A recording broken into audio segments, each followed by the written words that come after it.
Hola, buenas tardes, ¿me escuchan? Sí, yo lo escucho bien. Perfecto. Buenas tardes para todos, gracias por su puntualidad. Entonces vamos a iniciar con las palabras del profesor. No sé si el profesor ya está.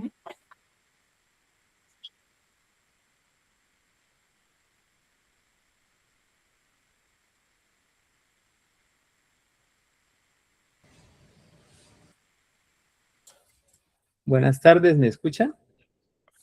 Hola, sí, señor. Bueno, buenas tardes. Entonces vamos a dar inicio a este curso teórico práctico sobre inversión en geofísica por medio de Python. Este curso hace parte de un proyecto de investigación que se está realizando en la Universidad Industrial de Santander eh, por los grupos HDSP, que es el grupo al cual yo estoy inscrito, el grupo GIGBA de Geofísica, el grupo CPS de la Escuela de Electrónica. Entonces, el proyecto específicamente donde se están usando estas tecnologías o estas temáticas se llama Nuevas Tecnologías Computacionales para el Procesamiento e Inversión Conjunta de gravimetría, magnetometría y magnetotelúrica. Todo esto mediante aprendizaje profundo, guiado por principios físicos para la caracterización multicriterio. Entonces, los conceptos que se van a ver hacen parte de este proyecto, se usan continuamente dentro de este proyecto, y la idea con el curso pues es transferir un poco estos conocimientos que se han adquirido durante este proyecto de investigación. Está dirigido por los profesionales Ana Mantilla, Javier Torres y León Suárez, y pues está dirigido a toda la comunidad científica. Se realizará durante los días del 3 al 11 de agosto en el horario de 1 a 3 p.m. en las dos modalidades, presencial e remota. Bueno, y aquí ustedes pueden ver los bloques en los cuales está constituido el curso. Entonces, introducción al problema inverso, que es lo que nosotros trabajamos acá dentro de este proyecto de investigación. Inversión en Python. Entonces, cómo este proyecto, esta técnica de gravimetría, cómo realizamos esta inversión. En el área de gravimetría, en el área de magnetometría también, bloque 3, y la parte de inversión guiada por física, que son regularizaciones que hacemos dentro de nuestras investigaciones. Por último, el bloque 5 y 6, que es full weight inversion, o sea, toda una inversión total para lograr la imagen, ya sea de magnetometría, de gravimetría, etcétera. Eso lo vemos en los bloques 5 y 6. Entonces, le doy la palabra a los conferencistas para que demos inicio a este curso.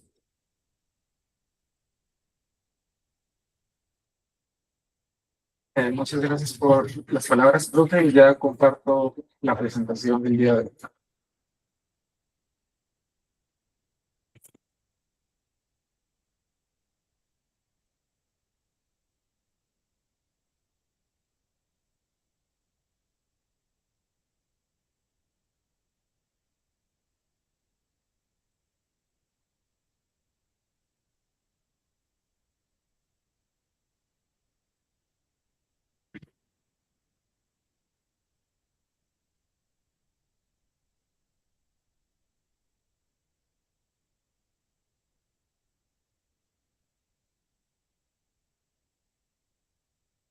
Buenas tardes.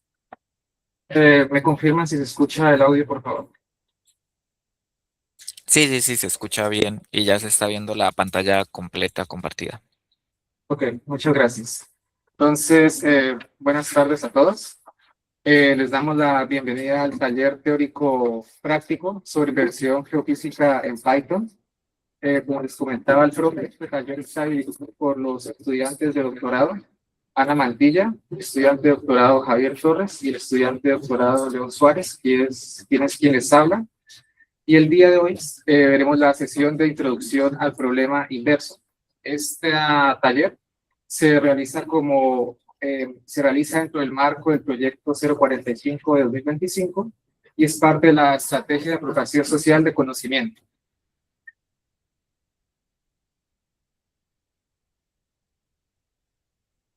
Este taller está organizado por el Grupo de Investigación en Procesamiento en el Grupo de Investigación HSP de Procesamiento de Señales de Altas Dimensiones, en el Grupo de Investigación de Geología Básica y Aplicada GINFRA y por el Grupo de Investigación CPS. Adicionalmente, la realización de este taller está apoyado por el Semillero de Investigación de Geofísica Aplicada y Computacional, que está organizado por la Universidad Industrial de Santander en Ciencias y la Agencia Nacional de Hidrocarburos. Durante esta presentación, primero vamos a ver cada uno de los métodos geofísicos que se abordan, que se han realizado durante el proyecto, como les comentaba el profesor, que son los métodos de gravimetría, magnetometría y magnetotelúrica. Vamos a mirar qué queremos saber de estos métodos, qué es lo que medimos con ellos, qué es lo que nos interesa para hacer el proceso de inversión. Luego, a partir de esto, vamos a hacer una formulación matemática de cómo se modela el proceso de adquisición, de cómo se obtienen los datos desde una perspectiva matemática y luego cómo a partir de esos datos podemos encontrar un modelo de la propiedad física de interés. Finalmente vamos a ver por qué estos problemas son difíciles de resolver y vamos a ver propiedades que los caracterizan. Primero que todo, me gustaría decir que si alguien tiene preguntas, podría comentarlas durante la presentación. Y voy a comenzar primero con la inversión geofísica. Como sabemos, en la inversión geofísica, primero uno va a campo, se realiza la adquisición de medidas en superficie, y a partir de estas medidas uno quiere reconstruir un modelo que explica qué causó las medidas, un modelo de una propiedad física que las causó. Entonces, a continuación, vamos a ver vamos a ver los diferentes tipos de adquisiciones que se realizan. La primera adquisición que se realiza, en la que consiste este proyecto, es la gravimetría. La gravimetría se usa el instrumento gravímetro, que es el que se muestra en la figura 1. Este instrumento lo que hace es medir las variaciones de la aceleración de la gravedad y lo hace en las unidades de miligales.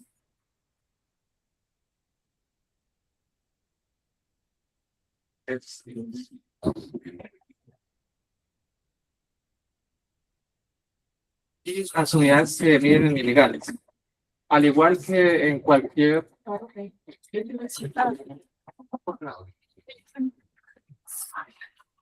Al igual que en cualquier proceso de adquisición de señales, uno mide, además de la señal de interés, mide señales adicionales que se necesitan eliminar. Por ejemplo, ruido, que en este caso está asociada, por ejemplo, a las correcciones por marea, latitud y aire libre. Esas correcciones se deben realizar para poder limpiar el dato y poderlo usar en el proceso de inversión. Entonces, en el proceso de inversión, lo que usamos como dato de entrada es ya la anomalía gravimétrica residual, la anomalía limpia, en la que se eliminó todas las impurezas o efectos no deseados.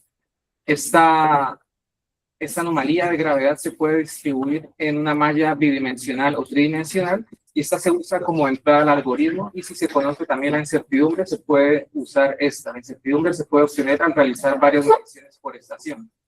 Y a partir de esas mediciones que obtenemos en campo, con el gravímetro, nosotros queremos encontrar un modelo físico que explica estas mediciones. En este caso es un modelo de la propiedad de contraste de densidad.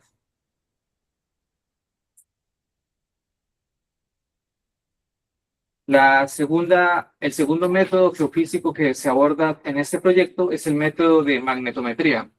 Este método se usa como instrumento de medición el magnetómetro, como se observa en la figura. Como se observa en la figura es como se mide en campo. Este instrumento lo que hace es que mide la intensidad del campo magnético total. Esto lo hace en unidades de nanoteslas. Y igualmente que en gravimetría y en que cualquier tipo de adquisición de señales, pues esta está contaminada por efectos que no se quieren y por ruido, y lo que se hace son correcciones como las que se muestran en la tabla. Y lo que nos interesa acá, que es en el proceso de inversión, necesitamos el dato de la anomalía magnética residual limpia. Una vez se realizaron las correcciones, esta anomalía magnética tiene un dominio también en una malla, en un perfil unidimensional, o en una malla bidimensional o tridimensional. Entonces, con esta dato de anomalía magnética residual, y si conocemos la incertidumbre, la idea es obtener un modelo físico de la propiedad susceptibilidad magnética que explica estas mediciones de anomalía magnética.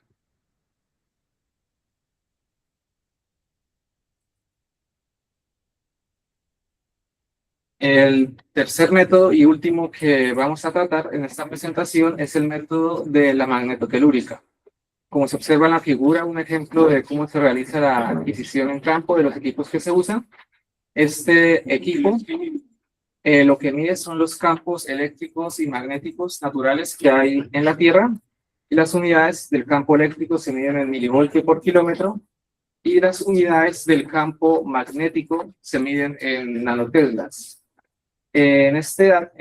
Los datos se miden en series de tiempo, se mide durante periodos de tiempo, cómo cambia el campo eléctrico en las direcciones X y Y cómo cambia el campo magnético en las direcciones X, Y y Z. Y al igual que como mencionaba en los métodos anteriores, se requiere eliminar impurezas o efectos no deseados de los datos y hacer un procesamiento mediante análisis espectral y estimación del detector de impedancia. Entonces, lo que nosotros necesitamos en la inversión es este dato limpio, este dato corregido, que sirve como nuestra entrada al proceso de inversión. Este dato son las curvas de resistividad aparente con incertidumbre por periodo. Y estos están en el dominio del periodo o la frecuencia y por cada estación. Puede ser una malla bidimensional o tridimensional. Y nosotros, a partir de estos datos de entrada de conductividad aparente, nosotros queremos encontrar la conductividad del subsuelo. En esta figura resumo de forma gráfica cómo se ven cada uno de estos observaciones y los modelos invertidos.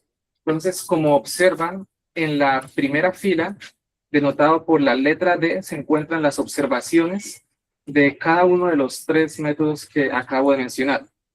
Y en la segunda fila se observa un ejemplo de los modelos invertidos a partir de cada una de estas observaciones. Entonces, si observamos en la primera columna, en la parte superior se encuentra una representación de los datos o mediciones del método geofísico de gravimetría, que era la anomalía gravimétrica, y a partir de si se realiza el proceso de inversión, se encuentra el modelo M que explica estos datos, que es un modelo de densidad. En la columna central se encuentra en la parte superior las mediciones del método de magnetometría, y en la fila inferior se muestra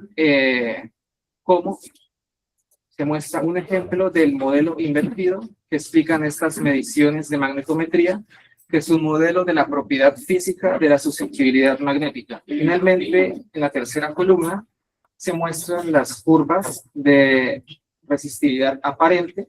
En este caso, se muestran en el dominio de la frecuencia. En este caso, se muestran en el dominio de la frecuencia. Okay. En este caso, se observan en el dominio de la frecuencia, y a partir de la inversión de estos datos, se obtiene el modelo físico que los explica.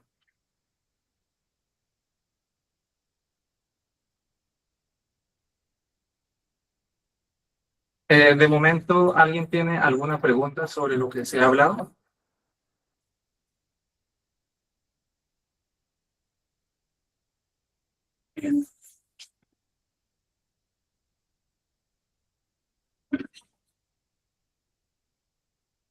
Yo tengo una pregunta como por recordar. Ok.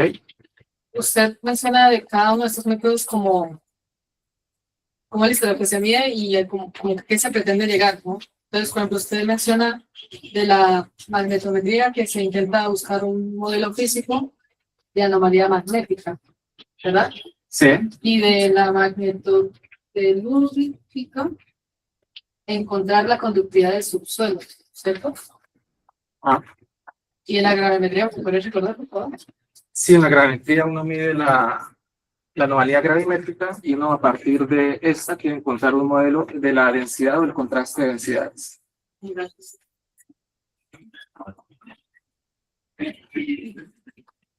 Bueno, entonces continuaré.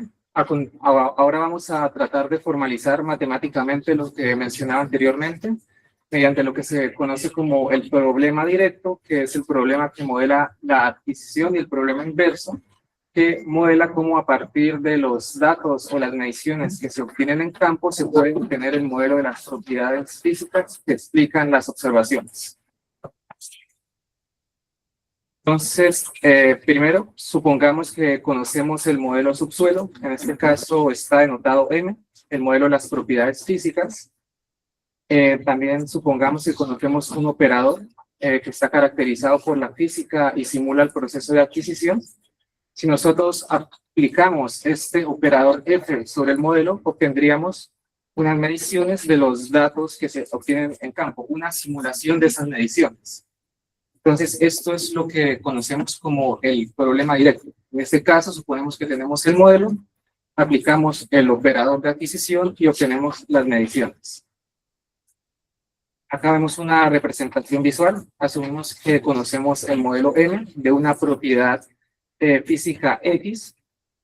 También tenemos nuestro operador de adquisición que contiene la física del modelo, también de una propiedad.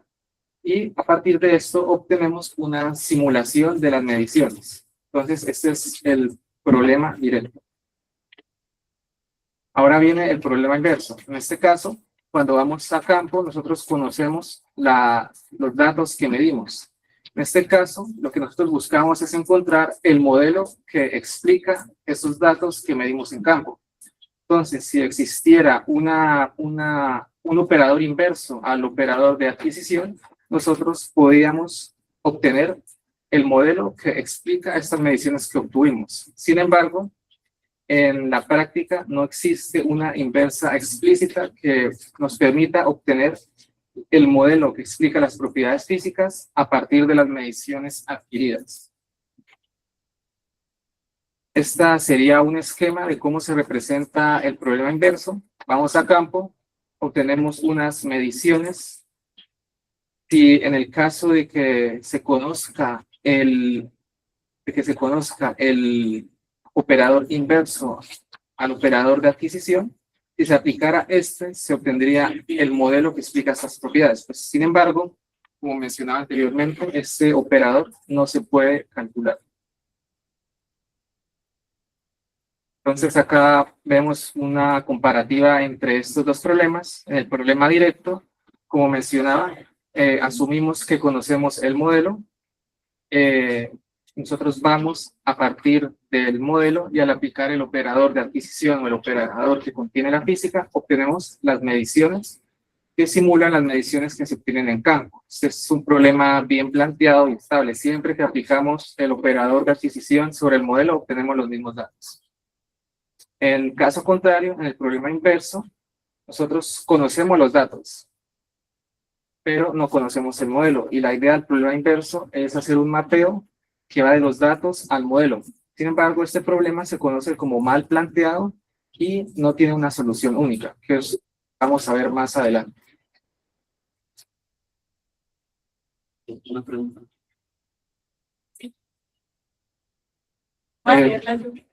¿Cómo? La voy a leer. Ok. Entonces, Milton Álvarez pregunta, buenas tardes, ¿qué quiere decir en el contexto del problema inverso inestable en la diapositiva anterior? Ok, bueno, ahorita explicaré más adelante en qué consiste este concepto. Vamos a ver las características o las propiedades de los problemas inversos, que son tres propiedades que nos muestran por qué se hacen difícil, pero lo explicaremos más adelante. Gracias por la pregunta. Entonces, como mencionaba, pues vamos a ver las propiedades de los problemas inversos, las propiedades que lo que caracterizan y por qué lo hacen tan difícil. Entonces, primeramente, ¿qué es un problema bien planteado? Un problema bien planteado es un problema en el que existe una solución. Esta solución es única y esta solución depende continuamente de los datos. ¿Qué es que dependa continuamente de los datos? Que si yo perturbo las mediciones, la reconstrucción o el modelo inverso se ve perturbado en una igual forma. Y lo que sucede es que en el problema inverso puede que exista solución, pero puede que esta no sea única y que el problema no dependa continuamente de los datos, es decir, sea inestable. Entonces vamos a ver cada una de estas propiedades. La primera propiedad es la no unicidad o que no existe una solución única. Es decir, nosotros a partir del proceso de inversión podemos encontrar varios modelos que al aplicar el operador de adquisición o el operador de modelamiento se obtienen las mismas mediciones. Entonces, como se observa en este ejemplo, se obtienen los modelos M1 y M2 que se observa que son completamente diferentes. Sin embargo, al aplicar el operador de adquisición, se obtienen las mismas mediciones. Entonces, esto quiere decir que existen modelos equivalentes a partir de los cuales uno al aplicar el operador obtiene las mismas observaciones o mediciones. Entonces, la solución no es única. Puede en algunos casos que existan hasta infinitas soluciones. El segundo problema es la inestabilidad. Entonces, supongamos que tenemos unos datos, como se muestran acá estos datos en puntos rojos, unos datos que están limpios, nosotros los contaminamos con ruido. El ruido corresponde a las cruces.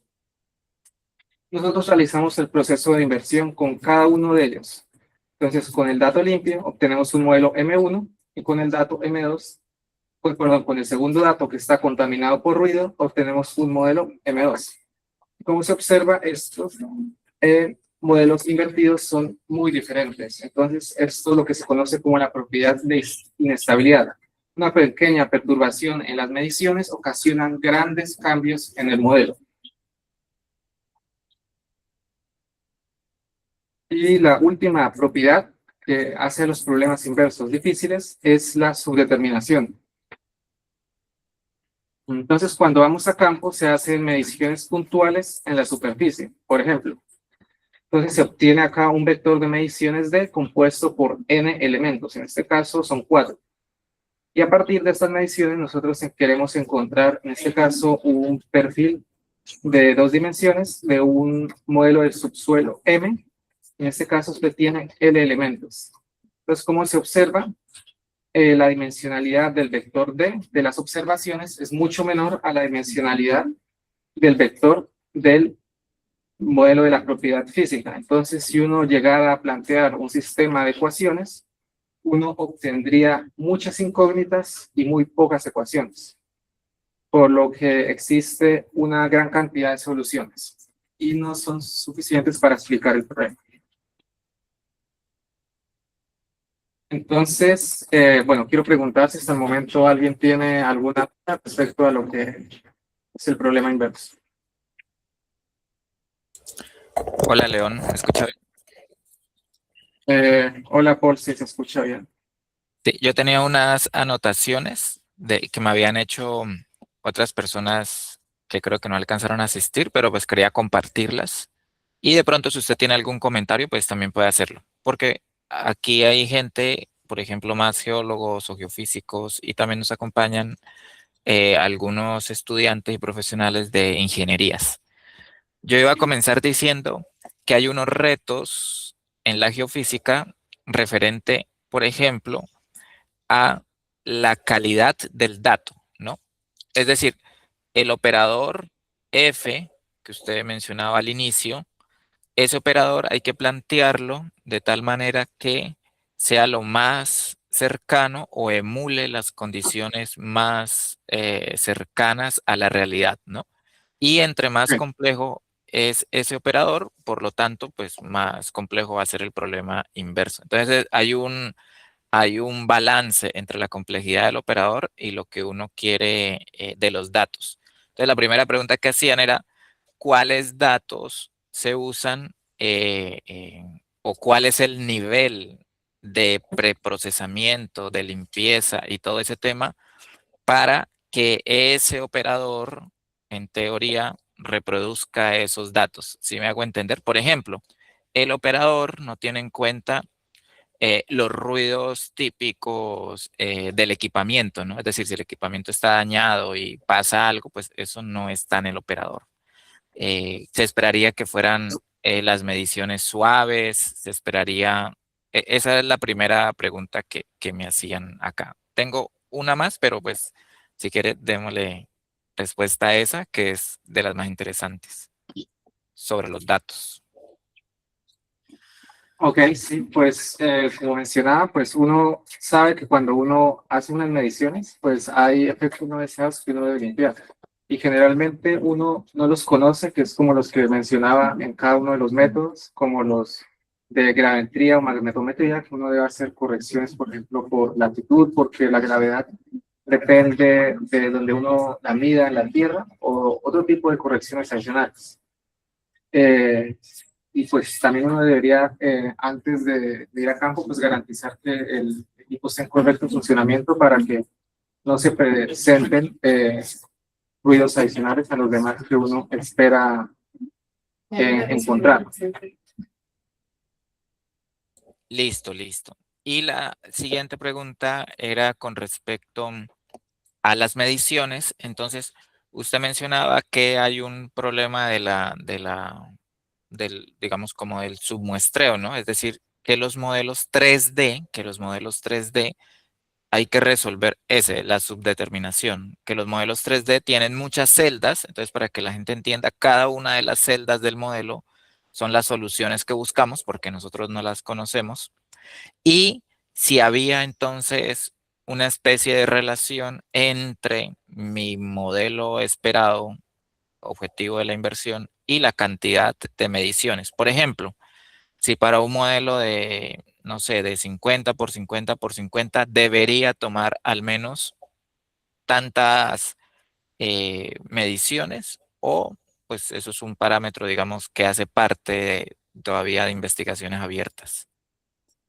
Ok, eso es un parámetro que hace parte de la investigación, digamos, como se ha visto en varios tipos de métodos geofísicos. Uno puede hacer un diseño de adquisición, de dónde seleccionar los puntos más informativos para obtener la mejor reconstrucción. Esa sería una parte de la respuesta. Uno puede hacer un proceso de diseño de determinar cuántas mediciones debo hacerlas y dónde debo hacerlas. Y la segunda es que también, pues, realizar una gran cantidad de adquisiciones no garantiza que el problema se va a resolver. Porque uno puede tener, por ejemplo, un vector D que tenga la misma cantidad de elementos, pero pues estas mediciones pueden ser redundantes con la otra, puede aún existir el problema de subdeterminación, pueden ser mediciones que son combinaciones lineales de otras, por ejemplo. Sí, y además que las mediciones cambian muy suave, ¿no? Entonces, Sí. poner dos muy cerquitas es prácticamente tener redundancia en la información. En conclusión, o sea, esos son problemas como inherentes, ¿no? Que no se pueden resolver, digamos, de una manera física o con más plata o algo así, sino que para que todos entendamos que es un problema de la geofísica. O sea, nadie se puede salvar de ese problema. Lo que pasa es que se puede mitigar computacionalmente a través de lo que vamos a ver en la siguiente sección, que es cómo resolver ese problema. Con regularizadores, con priors, con optimizadores, con algoritmos que suavicen, etcétera, etcétera. Entonces, eran esas dos preguntas que me hacían por acá. Muchísimas gracias. Entonces, continuemos. Gracias. Bueno, entonces a continuación vamos a ver cómo se resuelve este problema inverso y lo vamos a ver desde una perspectiva de la optimización clásica. Entonces, primero lo que hacemos para resolver el problema inverso desde la optimización clásica Lo que se hace es que planteamos una función objetivo que mide qué tanto que mide el desajuste de un modelo que iremos reconstruyendo respecto a los datos que observamos en campo. Entonces nosotros, como se observa en la parte superior, planteamos un problema de optimización que dice que queremos encontrar un modelo M que minimiza una función objetivo, que en este caso es phi, que está parametrizada por este modelo. Y esta función está compuesta por dos términos, el término phi sub d y el término phi sub m. Entonces, el primer término es el término que se le conoce como término de ajuste a los datos. Entonces, en los problemas de optimización, lo que se hace normalmente es reconstruir iterativamente. Entonces, lo que nosotros es que a medida que vamos reconstruyendo, esta función se minimice. ¿Y esto por qué? Esta función nos dice que el modelo que se está reconstruyendo, al aplicar el operador de modelamiento, lo que conocíamos como problema directo, tenemos unas mediciones de este modelo que se está reconstruyendo. Queremos que estas mediciones sean lo más similares posible a los datos observados. Entonces, este es nuestro término de ajuste de los datos. Queremos que las mediciones que se obtienen con el modelo que se reconstruyan se parezcan a los datos. Esto se hace minimizando esta función. Y el segundo término de este modelo, que es el término phi sub m, es un término que se conoce como término de regularización o prior del modelo, que impone que el modelo tenga unas características deseadas. En este caso, en el ejemplo que se muestra, se impone que el modelo que se va a reconstruir sea similar a un modelo de referencia, pero también se pueden incluir otras propiedades, como que el modelo sea suave, tenga bastantes datos en ceros, sea de bloques, entre otras. Y finalmente está un parámetro de ajuste a los datos, que es el parámetro beta, que controla el balance entre los dos términos. Si el parámetro beta es muy grande, lo que se busca es que el modelo se ajuste mucho al modelo de referencia, pero no le importe tanto que los datos que se obtengan con este modelo reconstruido sean similares a los datos observados. Y en caso contrario de que el parámetro beta sea muy pequeño, el modelo va a tender a ajustarse más a los datos que al modelo de referencia. Entonces, el parámetro beta funciona como un parámetro de trade-off que controla el balance entre estos dos términos.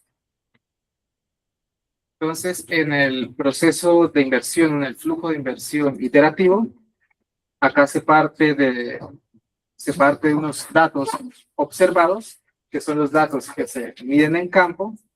Luego, a partir de esos datos, uno puede partir de un modelo inicial, que puede ser un modelo iniciado aleatoriamente, un modelo obtenido por una aproximación sencilla, como una adjunta o pseudoinversa, o un modelo de referencia que se conozca a partir de estudios previos. Y a partir de este modelo inicial o modelo de referencia, lo que se hace es aplicar el operador directo y se obtienen unas observaciones calculadas.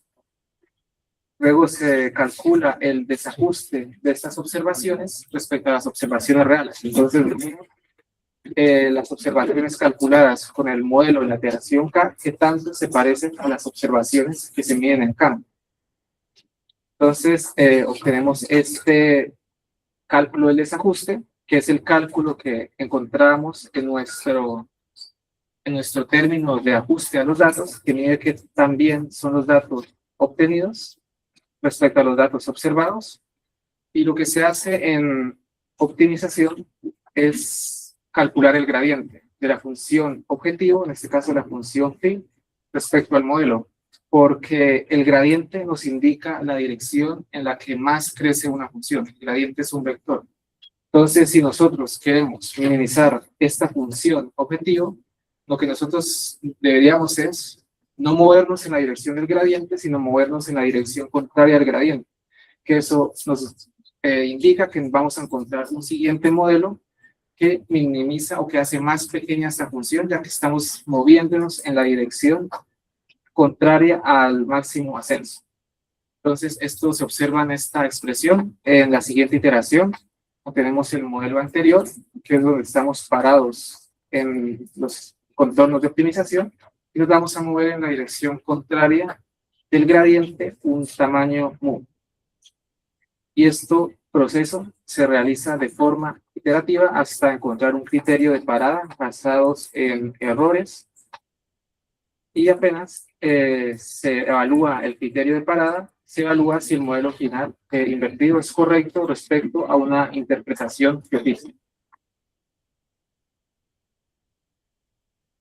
Entonces, este sería el esquema general de inversión geofísica. Este sirve para cada uno de los modelos o tipo de datos que mencionamos. Y bueno, quería preguntar si alguien tiene dudas respecto a qué consiste este esquema de inversión general mediante optimización.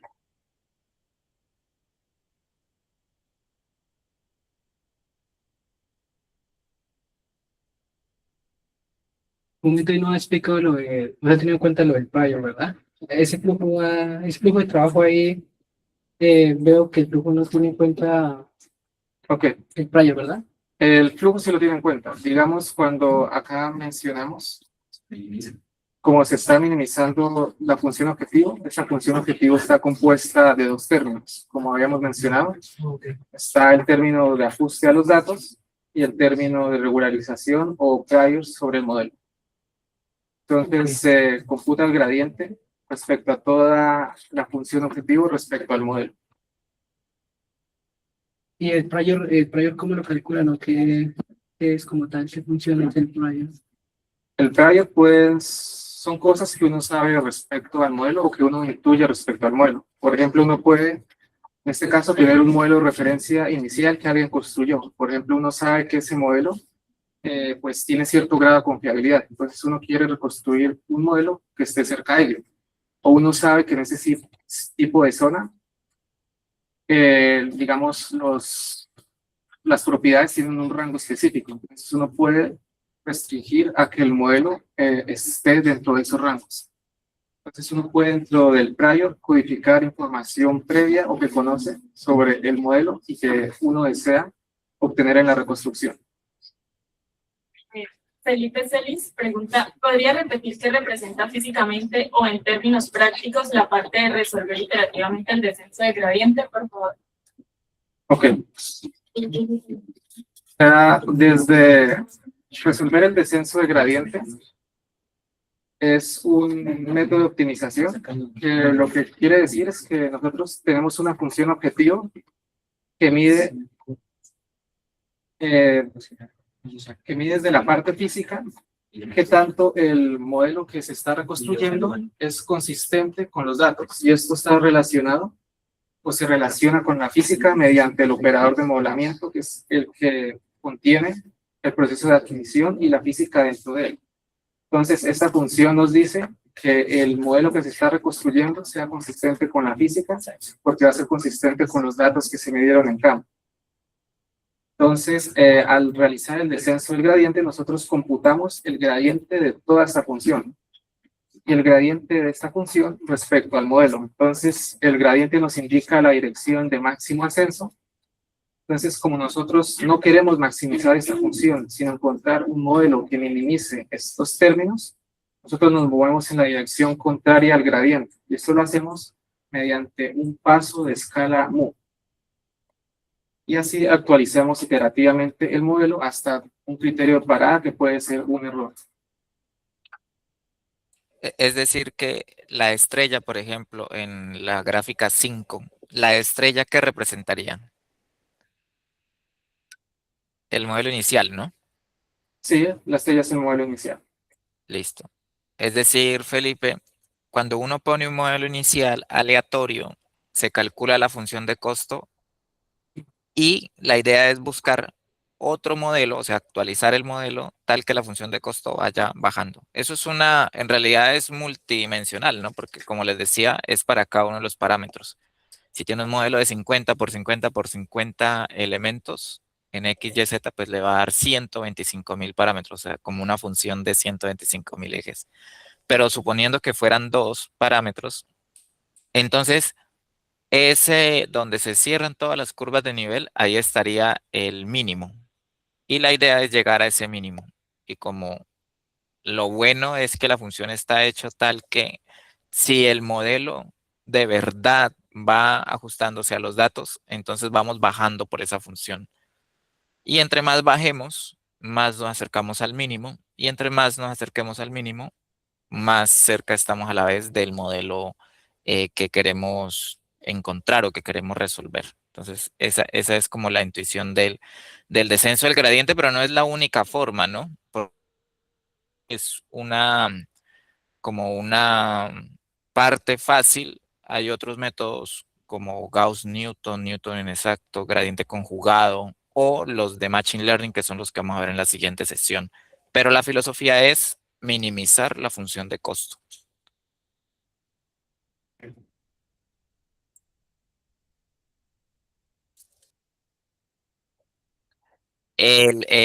Bueno, entonces acá Felipe nos dice, entonces llegar al mínimo de la función de costo, ¿no? Es acercarse al modelo planteado, sí. Llegar al mínimo de la función de costo, si vemos la ecuación de arriba, significa que se encontró un modelo que cuando usted le aplica la física, ella le reproduce o explica, se suele llamar también, explica las observaciones que usted tomó en campo. Entonces, si usted en un punto en campo tomó, después del procesamiento, la anomalía residual, no sé, en 10 miligales, entonces después de que usted hace su modelo en profundidad y predice con su modelo, aplicando el forward modeling, cuánto debería dar la anomalía residual ahí, le va a dar, a veces no exacto, ¿no? Pero le puede dar, si era 10, que usted trajo de campo 10, el operador le va a decir, con este modelo le da 9.98. Entonces, sí lo explica, pero hay que tener cuidado porque el otro término, que es el que está ahí de color verde de regularización, es el que me va a imponer cuántas soluciones tenemos, porque recuerde que no hay una única solución, ¿no? Si usted le cambia un parámetro, por ejemplo, si el beta era 1, corrió y encontró el modelo, entonces cuando ponga beta igual a 2, va a correr, va a minimizarse y va a encontrar otro modelo igual de bueno. Y la pregunta del millón es cuál de esos dos modelos es el propio, ¿no? No hay un solo modelo. Lo que pasa es que cuando ustedes lo hacen en software, él le da una sola configuración de parámetro y uno se queda pues con esa muchas veces. Pero en el software, por ejemplo, los que están acostumbrados a usar Oasis Montage o cualquier otro software similar, uno puede variar esos parámetros. Usualmente uno debería hacer un barrido general de parámetros. ¿Y cuál es el mejor? Bueno, el mejor es el que con información geológica, nosotros que tenemos entendido cuáles son las posibles estructuras, que no solamente minimice la función de costo y explique las medidas, sino también que explique lo que usted menciona de la realidad de campo, ¿no? Es decir, si había una falla geológica, el mejor modelo que usted encuentra debería, por ejemplo, exhibir esa falla geológica en profundidad. O si usted, por ejemplo, vamos a ver en Volcán Cerro Machín, hay unos domos, entonces esas estructuras de los domos tienen que aparecer ahí en los modelos que se encuentren. Y esa es una validación que se hace, pero debe satisfacer el criterio geológico, estructural, de contraste de densidades, de las estructuras generales, pero típicos del sistema en el que estemos, etcétera, etcétera. Entonces, sí, es como mencioné.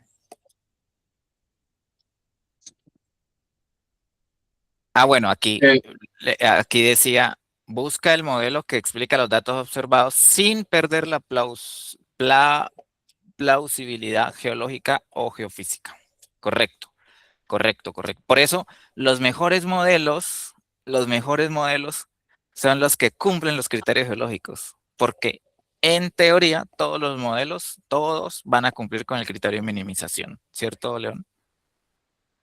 Sí, existen posiblemente infinitas soluciones que Ujú. pueden minimizar la función objetivo. Entonces, como menciona Paul, uno debe, mediante el criterio geofísico o geológico, seleccionar el mejor modelo porque existen infinitas soluciones.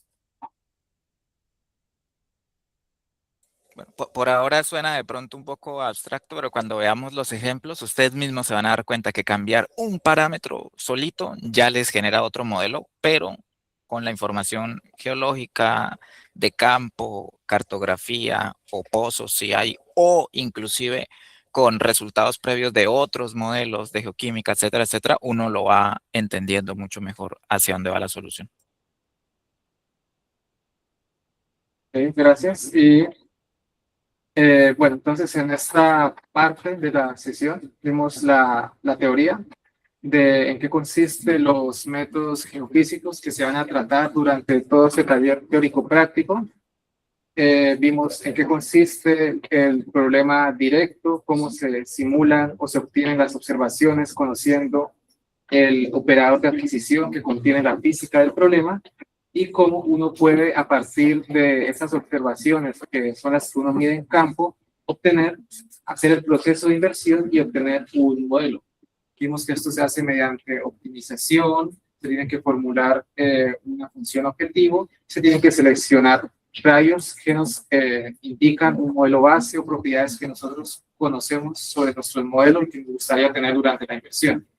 Entonces, a continuación, vamos a continuar con la parte práctica del taller. Vamos a realizar unos notebooks en Python en la plataforma Colab. Entonces, para los que están, por favor, escaneen este código QR. En este código podrán encontrar los links de los collabs que vamos a ejecutar durante esta sesión. Voy a dar 5 minutos para que, por favor, abran los collabs en sus equipos.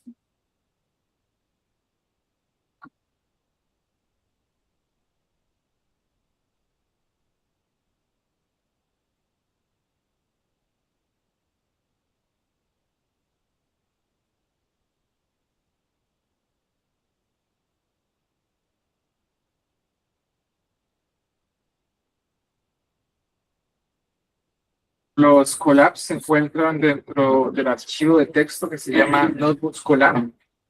En él pueden abrir el primer módulo, que es el collab de regresión lineal.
¿Alguien presenta problemas para abrir los notebooks?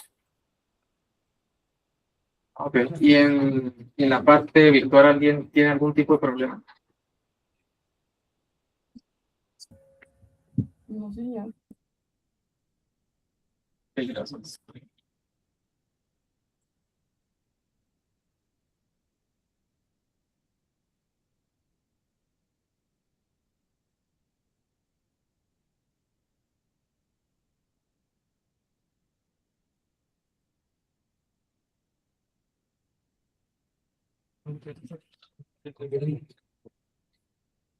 Entonces voy a proceder a compartir el primer notebook, que es la introducción al problema del trabajo.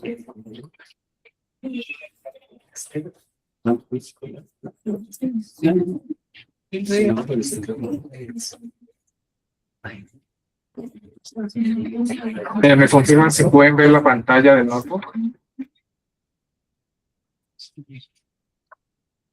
Ok, gracias. Bueno, entonces vamos a proceder con la parte práctica de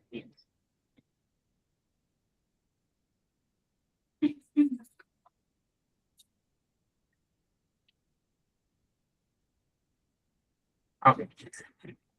Bueno, quiero mencionar también que toda la sesión está quedando grabada en caso de que alguien quiera repetirla, que quiera ver si les quedó alguna duda o olvidaron preguntar algo, puedan volver a ver las diapositivas y puedan volver a ver la ejecución de los colapsos. Entonces vamos a comenzar por la primera parte del bloque práctico. En este caso es el bloque de introducción al problema inverso. Entonces, en este caso vamos a ver un problema muy sencillo, que es una regresión lineal, y vamos a ver cómo se hace o soluciona este problema inverso mediante el método iterativo de gradiente descendiente. Entonces, vamos a usar la misma terminología anterior. Vamos a obtener unas mediciones Y que están dadas por unos parámetros. En este caso, los parámetros son por unos parámetros X. En este caso, nuestro modelo está dado por los parámetros de esta recta.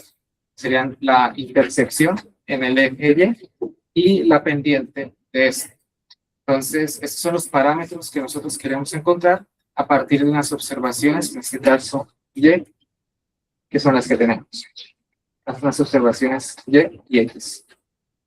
Entonces, nuestros parámetros nuestro modelo lo podemos agrupar en el vector M, en el que tenemos un vector con los elementos A y B, y tenemos observaciones puntuales de puntos X, Y y Y sub pi. Y la relación entre las observaciones y el modelo está dado por la matriz F. Si nosotros hacemos la multiplicación de F por M, nosotros obtenemos los Y. Entonces, como recordemos en álgebra, pues multiplicamos fila por columna. Entonces, nuestro primer elemento Y sub 1 sería la multiplicación de X1 por A más B. Y esto se realiza por todo el conjunto de datos o pares de datos X, Y y Y sub I que tenemos. Entonces, de esta forma, nosotros simulamos un proceso de adquisición a partir de unos datos X, y con nuestros parámetros de nuestro modelo A y B, nosotros obtenemos unas mediciones Y sub I. Entonces, como mencionábamos anteriormente, en estos modelos uno debe realizar correcciones. Correcciones porque normalmente uno cuando realiza las mediciones, uno tiene efectos o señales no deseadas. En este caso, para simular esto, vamos a añadir un ruido dado por la letra epsilon. Entonces, acá en esta sección podemos generar nuestros datos sintéticos. Nosotros con la letra N generamos, en esta parte podemos generar el número de puntos que vamos a tener de X. En este caso, esta es la desviación estándar del ruido gaussiano que vamos a añadir. Vamos a simular unos parámetros del modelo como reales. En este caso, vamos a asumir a true como 2.0 y b true como 1.0. Y vamos a decir que nuestro X va a estar acotado entre el valor de 0 y 10 y va a ser muestreado linealmente.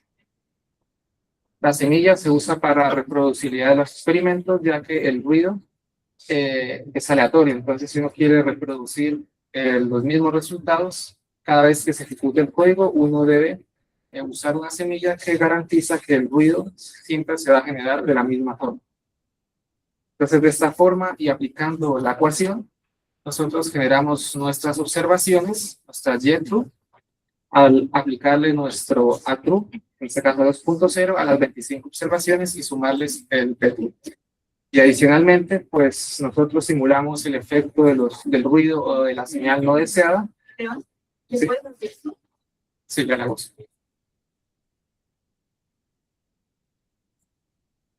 Y adicionalmente, pues simulamos el efecto del ruido mediante el efecto de las señales no deseadas medias un campo mediante la adición de ruido gaussiano, en este caso hay una desviación estándar de 0.5. Entonces, si nosotros corremos este bloque de código,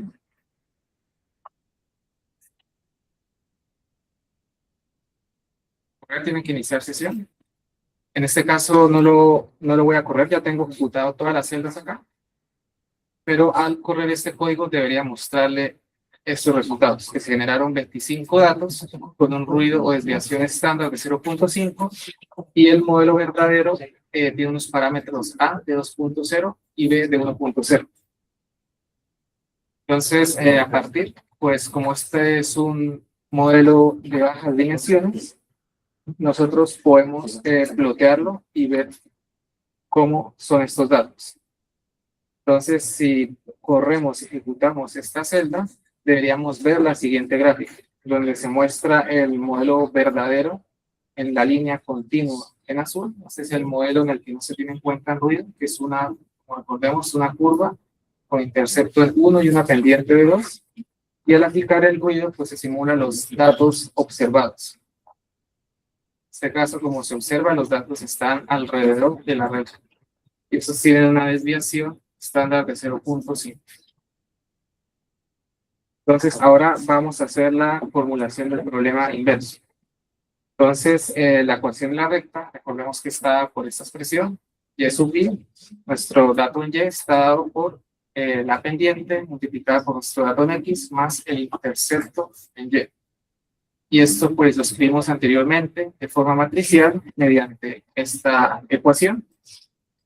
D' es igual a la matriz F por M, donde M son los parámetros del modelo y F simula el proceso de adquisición. Entonces, recordemos que se hace fila por columna, entonces XI, X1 por A más 1 por B, que es la forma matricial de expresar este problema. Entonces, acá en esta celda se encuentra todo el código para construir F. Digamos, si lo quieren ver detalladamente, ustedes pueden darle mostrar código y ver cómo se construye cada uno de estos elementos de forma más detallada. Acá no entraremos en tanto detalle en la programación, pero acá se hacen todas las operaciones necesarias que mostraba anteriormente. Entonces, nosotros al correr esta celda, lo que nosotros vemos son la dimensión del operador de modelamiento, que en este caso es 25,2. Este caso viene dado por la dimensión n, que son 25 filas y 2 columnas. Y mtrue, pues recordemos que es un problema de baja dimensionalidad. Tenemos 2 parámetros. Entonces sería un vector de 2 filas y 1 columna. Y nuestros vectores de mediciones D, que serían nuestras mediciones al aplicar la ecuación de la recta, serían 25 mediciones, 25 puntos. Eso es un vector de 25,1. Entonces, recordemos el método de descenso del gradiente. Entonces, lo primero que tenemos que hacer es formular una función objetivo, una función de costo que queremos minimizar. En este caso, seleccionamos la diferencia entre las observaciones que conocemos y este sería el término que anteriormente en la parte teórica mencionamos como problema directo. Entonces aplicamos el problema directo sobre el modelo que estamos estimando iterativamente y lo comparamos con las observaciones que medimos. Y en este término, como estamos usando operaciones vectoriales, calculamos el cuadrado de la norma de 2 y lo dividimos entre 2 y lo normalizamos con el número de elementos, que en este caso recordemos que n es igual a 25. Entonces, acá, como mencionaba, lo que nos interesa es el gradiente, porque el gradiente nos indica la dirección en la que máximo incrementa esta función objetivo. Entonces nosotros nos interesa movernos en la dirección contraria, que esta dirección nos permite encontrar un modelo que minimiza esta función. Y este es un modelo que minimiza la discrepancia con la física, que viene dado al aplicar el operador directo y compararlo con los datos observados. Entonces, el gradiente de esta función objetivo viene dado por la transpuesta del operador de modelamiento multiplicado por el error residual y dividido entre el número de elementos. En la parte central vemos el residual y este es el operador transpuesto del operador de modelamiento. Entonces, lo que hacemos en cada iteración de gradiente descendiente, nosotros recordemos, partimos inicialmente de un modelo inicial, que puede ser ceros, una solución aproximada, o puede ser un modelo construido con información previa que se hizo anteriormente. Y a partir de este modelo inicial, nos vamos moviendo pasos alfa en la dirección contraria al gradiente, ya que esto nos permite ir encontrando un modelo que minimice esta función, y esto lo podemos hacer iterativamente hasta tener un error controlado o un criterio de parada. Entonces, acá MK es el modelo de la iteración K, alfa es lo que se conoce como tasa de aprendizaje o paso, y este término viene dado por el gradiente que, como mencionaba, la dirección de máximo aumento de la función de costo.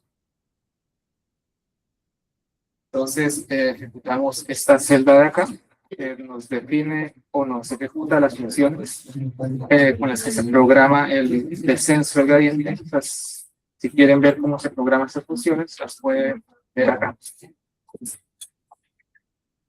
Y vamos a continuar con el esquema iterativo.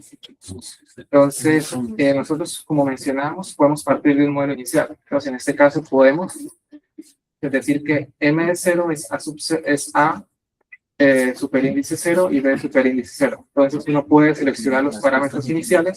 En este caso, vamos a partir de los parámetros iniciales 0. Acá ustedes pueden cambiar el valor deseado de A y B. Esto sería también de cierta forma como nuestro, si sabemos más o menos de dónde debería comenzar un punto inicial de nuestros parámetros. Estas son las iteraciones que vamos a realizar, 500 iteraciones. La tasa de aprendizaje o el valor alfa que mencionaba anteriormente tiene dos opciones, manual y automática. Automática se hace mediante criterios de optimización en el que él se va ajustando de forma automática mediante criterios que garantizan estabilidad, que en este caso no se van a ahondar. Y manual, ustedes la establecen acá manualmente. Entonces, si nosotros ejecutamos esta celda, se comenzará a ejecutar el método de gradiente descendiente. Acá se muestran los parámetros alfa, el modelo que se obtiene para A y para B, el error, la raíz del error cuadrático medio y la función de costo final. Entonces, si ejecutamos esta función, nos va a correr 500 iteraciones y nos va a mostrar el resultado final. Entonces, a continuación, vamos a ver cómo cambia la función de costo a partir de las iteraciones. Vamos a ver la función de costo u objetivo J evaluado en cada una de las iteraciones. Recordemos que esta función objetivo mide la discrepancia entre las observaciones en la iteración K, las interpretaciones medidas en campo o las observaciones reales.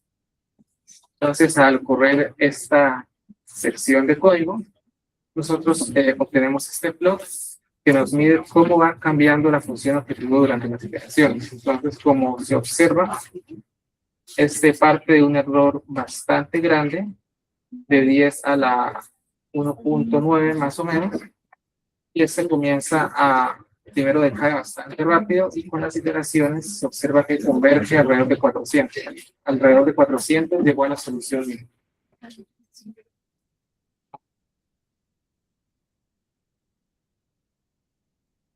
La iteración mínima.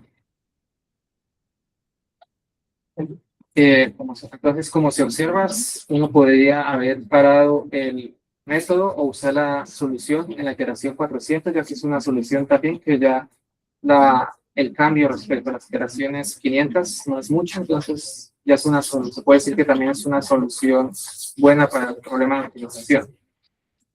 Entonces, adicionalmente, pues al correr esta celda de código, podemos ver cómo se van ajustando los parámetros A y B durante el proceso iterativo. Pues acá, como es una simulación, nosotros conocemos los parámetros reales y podemos compararlos cómo cambian. Entonces, al ejecutar esta celda de código, ustedes van a ver la evolución de estos parámetros. Entonces, como ven, el A verdadero en línea punto A está dado por 2.0, y el B verdadero está dado por 1.0. Entonces, como se observa, los parámetros a lo largo de las iteraciones van convergiendo. En este caso, pues, no llegan a la solución, pues porque no llegan a la solución debido a que en este caso el problema está contaminado por ruido y no pueden hacer un ajuste perfecto a los parámetros iniciales con los que estamos comparando. En este caso que los conocemos. Y aquí, Una pequeña anotación sobre lo que usted nos explicó previamente. Este es un caso en el que hay más medidas que parámetros, ¿cierto? sí, Listo. O sí, sí. sea, en este caso no tenemos el problema que usted mencionó, ¿o sí lo tenemos? En este El, el, caso, no tenemos ese. el de subdeterminación era. Sí, en este caso no lo tenemos. Tenemos 25 mediciones y dos modelos. Digamos, esto lo vemos acá. Tenemos Y dos 25 puntos. parámetros, Eso, el A los y el parámetros, B. el A Ujú. y el B. Entonces, digamos, si no existiera la presencia de ruido, nosotros podríamos ajustar perfectamente la línea. Sobre la línea, claro, pero siempre va a haber unos que están por fuera, pero la tendencia general sí se recupera. Sí, la tendencia general se recupera. El error es muy pequeño, pero por la presencia de ruido, el ajuste no va a ser siempre perfecto, pero es un ajuste también demasiado bueno.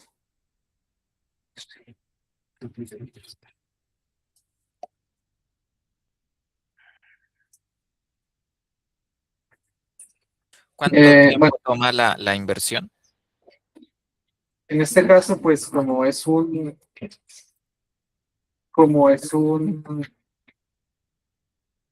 un ejemplo, en este caso es bastante rápido. Ustedes aquí pueden ver el tiempo de ejecución.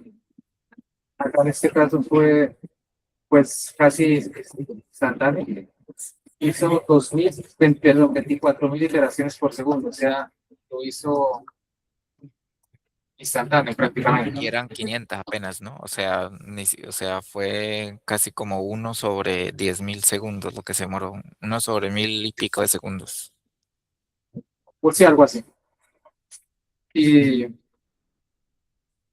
sí, pero digamos en problemas de la vida, problemas ya reales, en el que, como nos comentaba ahorita, en el que el modelo puede ser de 50 por 50 por 50, tiene 125.000 parámetros, pero tiene alrededor de 100 observaciones o menos, el problema ya es mucho difícil. Y generalmente estos esquemas iterativos ya toman bastante tiempo, ya que se tiene una cantidad inmensa de parámetros que uno quiere invertir. Listo, listo, muchas gracias. O sea, a todos los que están online y allá presencial les debería dar este, es- este resultado, ¿cierto? Ah, bueno, si eligieron la misma semilla. Sí, sí, si tienen exactamente los mismos parámetros que he mostrado y no se han cambiado, se debería reproducir los mismos resultados. Listo, perfecto. Entonces, acá ya finalmente pues se muestra la solución iterativa por el descenso de gradiente, pues como mencionábamos, este es un problema en el que se tiene muchas mediciones, en este caso 25, y el modelo solo tiene dos parámetros, que es la pendiente y la curva, entonces la pendiente y el intercepto. Entonces, como se observa, es bastante buena la estimación y eso que se tiene presente de ruido. En este caso, si se obtuviera, por ejemplo, si fuera un caso subdeterminado, se tendría que tener un solo punto y ahí uno puede ajustar infinitas curvas y no se tendría infinitas rectas y no se tendría una solución del problema. Entonces, acá se observa también el residuo o el error del modelo final. En este caso, pues como se observa, los residuos son bastante bajos y pues también deberían seguir la desviación, deberían tener una distribución similar a la del ruido. Y finalmente, si ustedes ejecutan esta última celda, se muestran los parámetros verdaderos, que son los que nosotros conocíamos, buscamos en la simulación los estimados por gradiente descendiente y la métrica de la raíz del error cuadrático medio y la métrica de la función proporcional, que era la norma de la diferencia entre las predicciones y los valores observados. Entonces, estas son unas preguntas que me gustaría hacerles para, digamos, para ver cómo entendieron este primer notebook. Entonces, ¿qué piensan que ocurre al aumentar la varianza del ruido, por ejemplo? Bueno, ¿alguien acá en la parte presencial le gustaría opinar? Sí, tengo una pregunta, Sí, además asociada con esa pregunta. O sea, porque solamente se revisan dos parámetros. parámetros. En este caso porque pues es una introducción, entonces es un ejemplo sencillo para ver cómo funciona. Ok.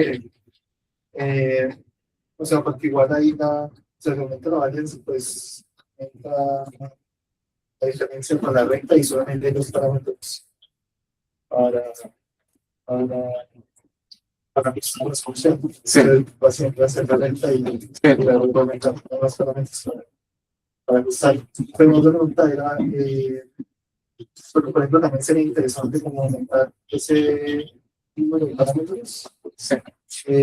Bueno, eso es de que ajuste más la recta, pero era más del otro caso, ¿no? Que se tiene más variables que no tiene estima, Sí. que mediciones observadas. Sí. Y creo que es lo que ya más ayudado la parte del problema de... Sí, eso, o sea, se va a ver más adelante en los otros notebooks, digamos como apenas estamos en la sección de introducción, se está comenzando con... pero Sí, o sea, esta sección no es la de introducción, ya las siguientes ya tienen redes neuronales.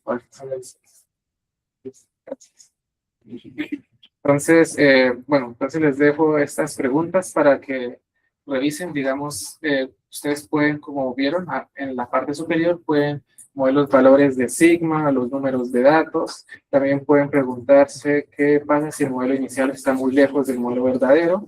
Ustedes pueden, como vieron arriba, ajustar esos parámetros y correr el notebook y ver qué es lo que pasa. ¿Qué ocurre si hacemos pocas iteraciones? Si la tasa de aprendizaje es demasiado grande, demasiado pequeña, el método converge, diverge.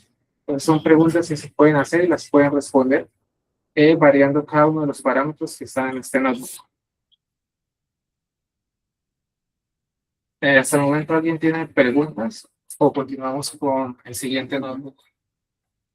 Una pequeña anotación sobre la pregunta que le hacían allá y es ¿por qué esta cantidad de parámetros? Pero la respuesta es que cuando nosotros vamos a campo, no importa el experimento que se realice, si es geofísico o medición geoquímica o lo que sea, nosotros nos traemos los datos, ¿sí? Esos datos, cuando nosotros, digamos, queremos analizar el fenómeno que produjo esos datos y ese fenómeno tiene una cantidad de parámetros, entonces de ahí sale la cantidad de parámetros. ¿Listo? En este caso, fuimos a campo. Suba, ¿puede poner los datos, por favor?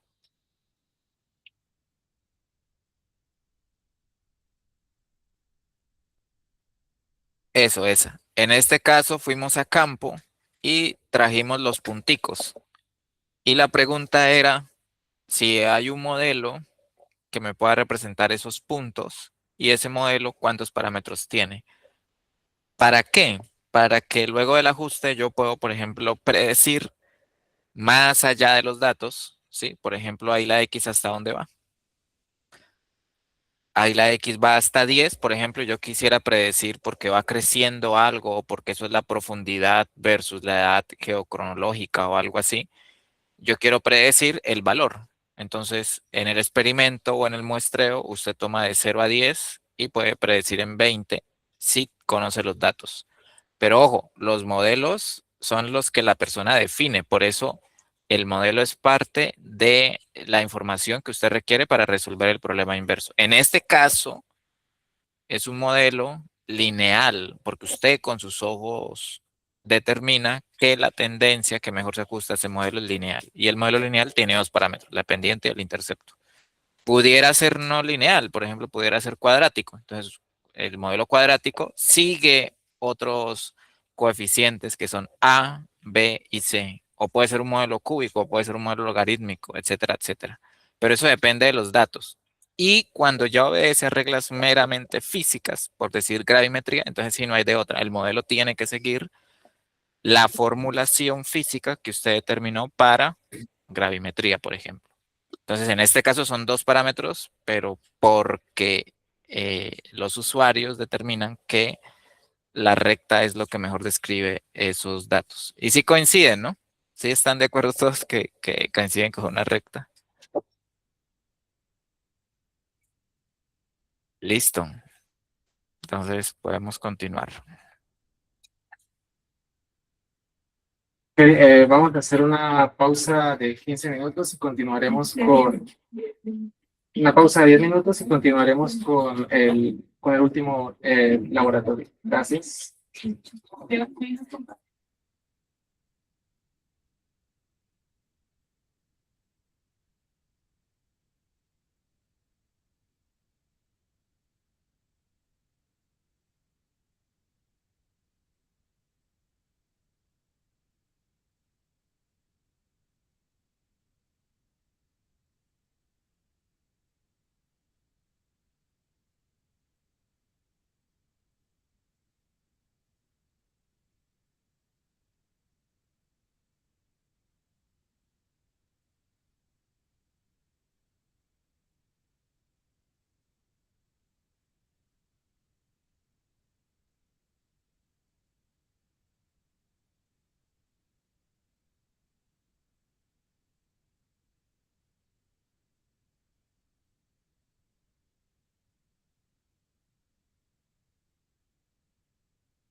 por favor.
Para las personas que se encuentran en línea, por favor, pueden escanear el QR y llenar la asistencia.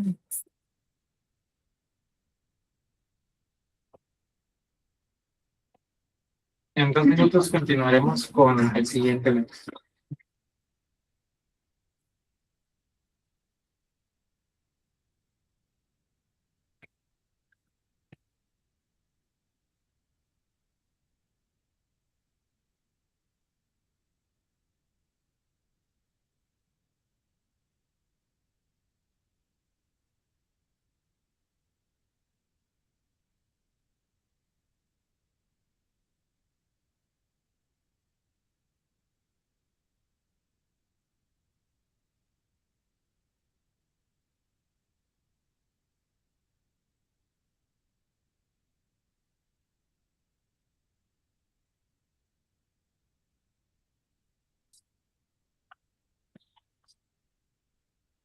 Me confirman, por favor, si ya pudieron abrir el segundo notebook que se encuentra en el segundo link.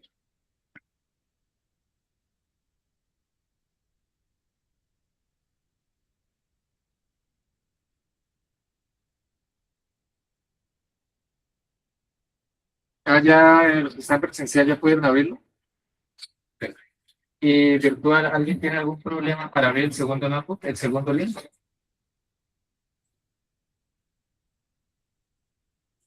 Ok, bueno, parece que todo está bien. Entonces vamos a continuar con el siguiente notebook. Y este notebook trata de inversión gravimétrica utilizando ya el método de gradiente descendiente. Entonces acá vamos a hacer el problema un poco más complejo. En este caso vamos a hacer un problema de inversión gravimétrica en el que tenemos 3 masas puntuales que están enterradas a una profundidad que en este caso nosotros conocemos, que está por H, y medimos la anomalía gravimétrica en 6 estaciones que están ubicadas sobre la superficie del terreno. Entonces, bueno, la formulación de gravimetría, como recordamos, las observaciones se obtienen al emplear el operador de adquisición dado por F sobre el modelo físico. Entonces, en este caso, lo que queremos determinar es el modelo de la propiedad física, que es M, que en este caso es el modelo de masas desconocidas.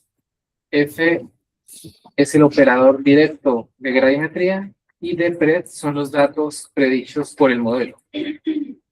Entonces, el flujo de inversión gravimétrica mediante gradiente descendiente comienza primero por la proposición de un modelo inicial que puede, como mencionaba anteriormente, puede ser un modelo inicializado todo en cero, una estimación inicial o partir de un modelo geológico que se conozca previamente. Entonces, luego se calcula la respuesta gravimétrica de este modelo en la iteración correspondiente. Se compara con los datos observados, que son los que se miden en campo. Luego ya con esto calculamos la función objetivo y calculamos el gradiente de esta función respecto a los parámetros del modelo. que en este caso son las masas, y actualizamos las masas. Y este flujo se repite iterativamente hasta que el método converja. En este caso, hasta que M reproduzca los datos que se observaron. Entonces, ejecutamos esta celda de código y vemos la formulación. Entonces, en este caso, modelamos M o lo discretizamos como si tuviéramos 3 masas, donde la M1 está bajo la estación 3. Ahorita mostraré un dibujo sobre esto. M2 está bajo la estación 4 y M3 está bajo la estación 5. Y las estaciones restantes no tienen masas por debajo. Entonces, en este ejercicio consideramos parámetros que conocemos, en este caso como la separación entre estaciones y la profundidad donde están las masas. Son parámetros que asumimos que conocemos. Entonces, los parámetros desconocidos que queremos determinar, en este caso, son M1, M2 y M3. Y tenemos 6 observaciones. Entonces, en este caso, partimos que la separación entre estaciones está dado por 100 y la altura por 200. Entonces, acá vemos la figura que describe la geometría de la adquisición. Tenemos 6 estaciones espaciadas igualmente, cada una 100 unidades. Las masas están a una profundidad de 200 metros y la masa 1, como mencionaba, está ubicada sobre la masa 3. La masa 2 está ubicada sobre la masa 4 y la masa 3 está ubicada sobre la estación de medición 5. Entonces, esa sería la distribución de la adquisición. En este caso, nosotros, como mencionamos anteriormente, sabemos la distancia entre estaciones y la profundidad, pero no sabemos el valor de cada masa. Y eso es lo que queremos determinar. Entonces, vamos primero a hacer la construcción del operador de modelamiento gravimétrico que contiene la física del problema. Entonces, cada medición mide, cada estación I mide la contribución de la masa J, y esa contribución está dada por esa expresión, donde G es la constante gravitacional, MJ es la masa que queremos obtener, y H es la altura. RIJ al cubo es la distancia, la recta que está entre la estación y entre la masa. Esto se calcula mediante Pitágoras. Se calcula la distancia de la estación a la masa más la altura al cuadrado. Esto nos da la línea recta de menor distancia. Y pues como existen 3 masas, se requiere hacer una, como se dice, 3 masas por cada estación, se hace la suma de cada una de ellas. Entonces, esta sería cómo se obtienen las observaciones para cada una de las estaciones. Se requiere hacer por cada una de ellas la suma o la contribución de cada una de estas masas, cómo cada una de estas masas contribuyen a las observaciones. Y nuestro problema inverso consiste en encontrar el modelo M que causa esas observaciones. Entonces, en este caso, nosotros conocemos D sub I, pero no conocemos M sub J.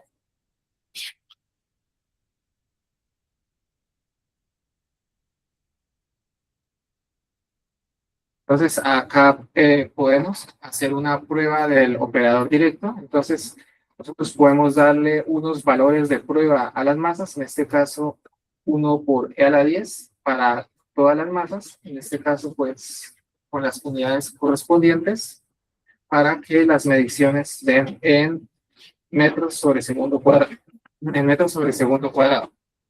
Entonces, como se observa, esta sería la medición de la estación 1, en este caso la contribución es mucho menor. Esta es la medición de la estación 2, en este caso aumenta, por lo que recordemos que en el denominador está dividido sobre la distancia al cubo de las estaciones. Entonces, como acá la distancia es menor, la contribución va aumentando. De forma similar sucede con la estación 3 y la estación 4, que la estación 4 es donde y N las masas están mucho más cerca, donde existe una mayor contribución. Luego está la estación 5, donde esta contribución también disminuye. Finalmente está la estación 6, donde también la sigue disminuyendo el valor de la respuesta gravimétrica calculada. Y pues esta variación está más que todo controlada, como mencionaba, por la distancia a las masas de la fuente que son las masas a los receptores que están en la superficie. Entonces acá se observa cuando ustedes ejecutan esta celda, observan los modelos de prueba y las respuestas en unidades de metros sobre segundo cuadrado obtenidas en cada una de las estaciones.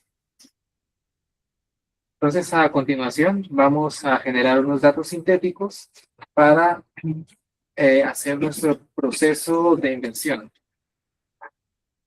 Entonces, como es un problema didáctico, vamos a definir un modelo verdadero con el cual vamos a simular estas observaciones. Entonces, establecemos la masa M1, M2 y M3 como conocidas. Calculamos nuestras observaciones mediante el operador gravimétrico que mencionamos arriba, que era la sumatoria de la contribución de cada una de estas masas dividida sobre la distancia al cubo de la estación a cada masa. Y finalmente, pues lo que hacemos es añadir ruido para simular las correcciones o pues los efectos no deseados que se presentan al realizar este tipo de mediciones. Entonces acá damos datos, le damos unos datos a las masas, 1.2 para M2, 0.8 para M2, 1.5 para M3. En este caso podemos asumir un ruido que sea constante o que varíe por cada estación. Y en este caso, pues, en el caso que el ruido sea constante, esta sería nuestra desviación estándar. En el caso que varíe por estación, esta sería la desviación estándar de cada una de las estaciones. Y esta semilla la controlamos acá para poder reproducir estos experimentos siempre, ya que tenemos procesos aleatorios dentro de este nodo. Pero tengo una pregunta. Ok. O sea, ese sigma mode manual por estación, o sea, es básicamente ponerle como una variación diferente por cada. Sí, una desviación estándar diferente por cada. Bueno, pero una pregunta que suena como muy. Pero si en este caso, por ejemplo, ya que todo es 2e a la menos 6, no sé, o sea, si yo pongo igual por estación, como todas las estaciones tienen el mismo, ¿no sería como el mismo constante? ¿Sí me entiendes? Pues no es que se le va a sumar y restar 2.6, sino que se va a construir una distribución y se va a mostrar un valor dentro de esa distribución. Esa distribución tiene esa desviación dada. Ah, ok. Ok, gracias.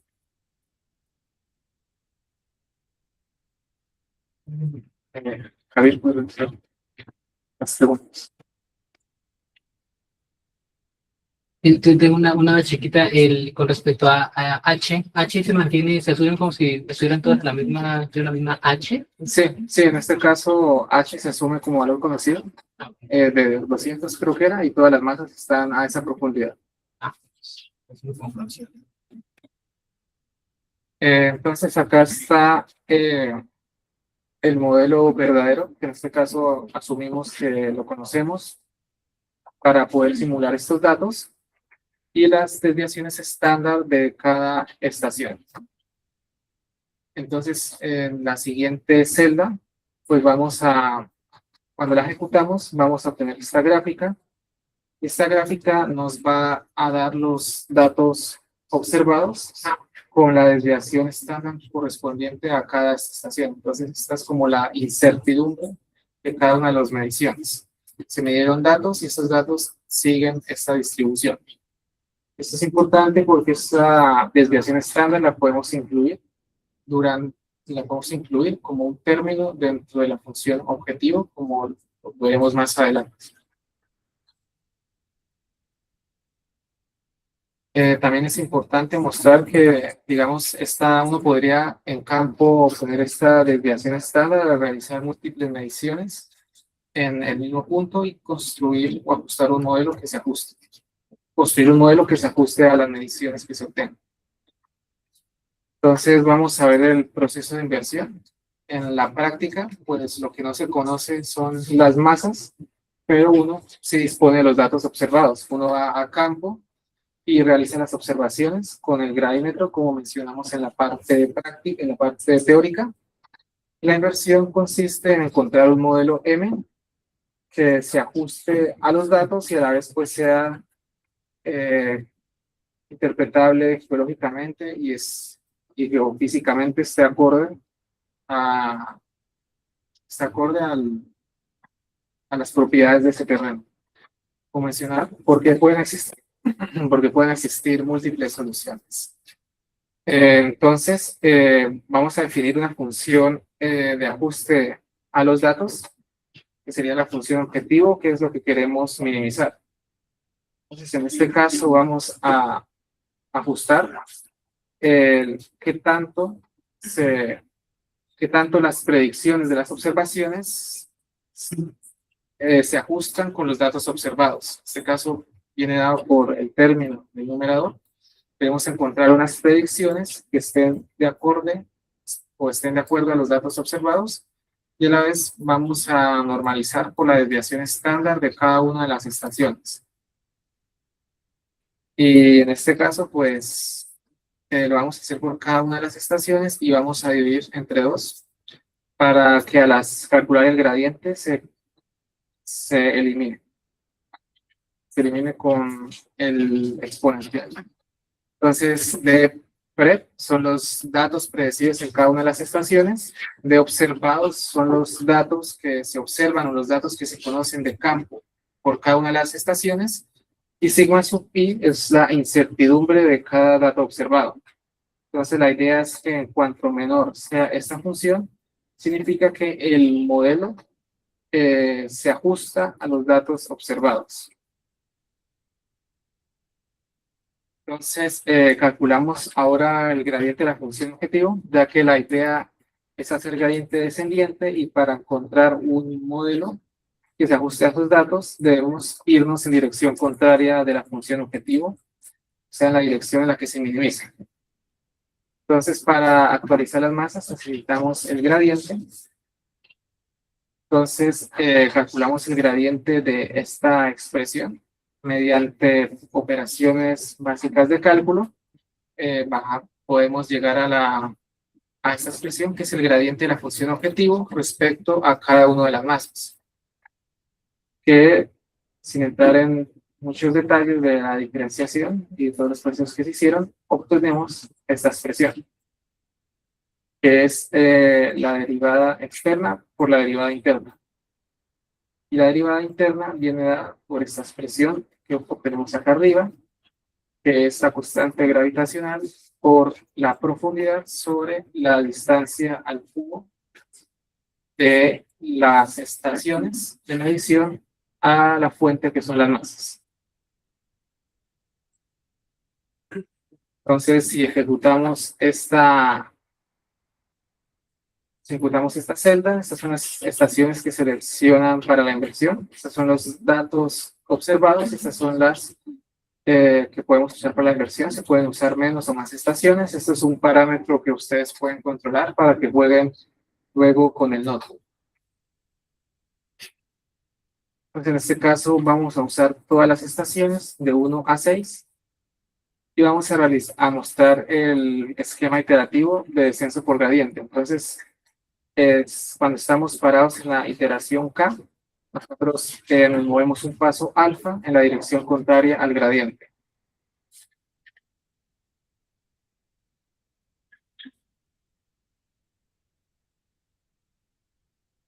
Bueno, debido al tiempo, vamos a dejar la sesión del día de hoy en el punto número 8.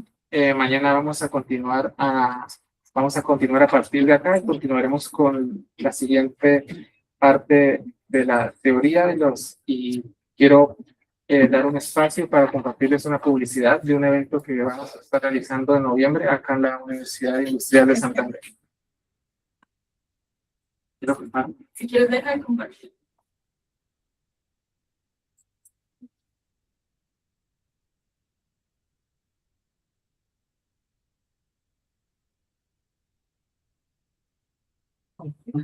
Mientras tanto, si alguien tiene preguntas o términos generales, puede preguntarlos o escribirlos en el chat y los iremos respondiendo. Gracias.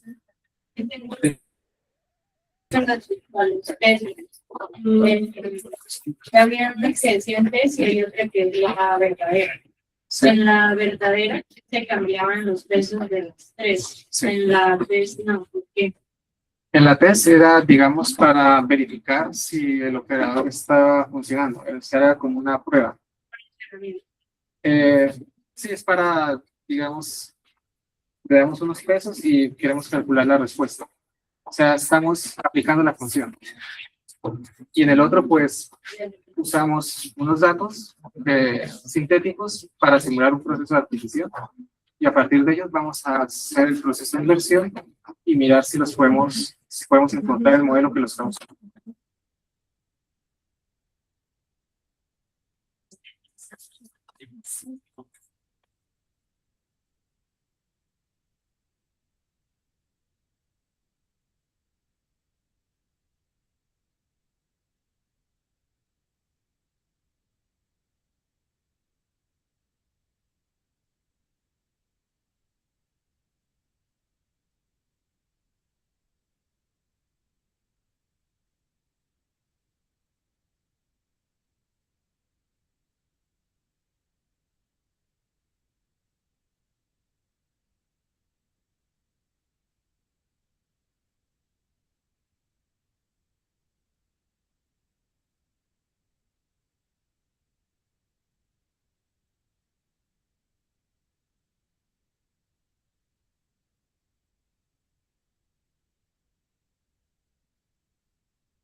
de geociencias y uso de algoritmos de inteligencia artificial para resolver algunos de estos problemas en general.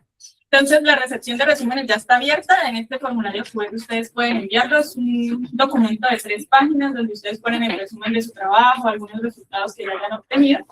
El formulario cierra como en octubre, si no estoy mal. Entonces, para que se animen a participar y también, si de pronto conocen estudiantes de otras universidades fuera de Bucaramanga, ¿sí? Por ejemplo, geología también está en la de AFIL y de Pamplona, o si conocen de ingeniería de sistemas de electrónica, en la página web del evento van a encontrar un formulario de apoyo económico para que los estudiantes de pregrado de otras ciudades que quieran asistir acá, pues puedan recibir cierto apoyo para asistir, ¿listo? El año pasado pues, alcanzó a asistir un muchacho de la EAFIT, pero digamos que por el tiempo no se le pudo hacer suficiente difusión. Entonces la idea es que este año pues, participe la mayor cantidad de gente que se pueda. Van a haber varios invitados nacionales e internacionales. Entonces en la página web pueden encontrar todo o también nos pueden contactar a cualquiera de nosotros que vamos a estar ahí pendientes, ¿sí? Entonces ya para cerrar la sesión, no sé si alguien quiere hacer una pregunta de esto, del curso. Todas las sesiones se van a grabar. Entonces, la idea es que durante esta semana, pues ustedes puedan en serio participar bastante en los talleres teórico-prácticos que vamos a hacer. Y el resto, pues lo pueden repasar en esas sesiones que van a quedar grabadas y que nosotros les vamos a compartir. ¿Sí? Listo, entonces muchas gracias a todos y nos vemos mañana en este mismo salón. ¿Sí? Sí, entonces todas las personas que completen mínimo un 80% de asistencia van a recibir un certificado del curso. El viernes es festivo, entonces la sesión se va a realizar solo de manera virtual, pero sí se va a hacer para que pues, lo tengan en cuenta a la misma hora. El sábado y domingo no. No, sábado y domingo no, solo esta semana, lunes a viernes, y la próxima semana, el lunes y martes. ¿Sí? Bueno, gracias a todos por asistir.